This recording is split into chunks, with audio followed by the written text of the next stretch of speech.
पहिली बातमी आहे शनी शिंगणापुरामधून। शनिदेवाला आता ब्रँडेड तेलाचाच अभिषेक करावा लागणार आहे। नेमकं काय कारण आहे हे पाहणार आहोत आपणच।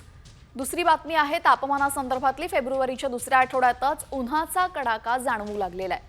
हवामान विभागाने उन्हासंदर्भात काय अंदाज व्यक्त केलेला आहे त्याचाही आपण सविस्तर आढावा घेऊयात। तर तिसरी बातमी आहे जीबीएस संदर्भातली। नागपुरात जीबीएसमुळे एकाचा बळी गेलेला आहे। नेमका जीबीएसचा धोका आता कितपत आहे आणि काय लक्षणे आहेत हे आपण पाहणार आहोत आज काय विशेष मध्ये।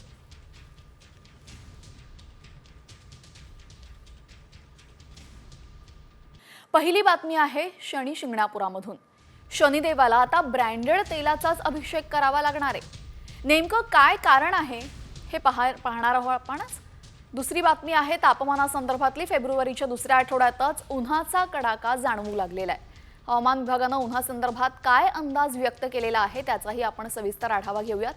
तर तिसरी बातमी आहे जीबीएस संदर्भातली। नागपुरात जीबीएसमुळे एकाचा बळी गेलेला आहे। नेमका जीबीएसचा धोका आता कितपत आहे आणि काय लक्षणे आहेत हे आपण पाहणार आहोत आज काय विशेष मध्ये।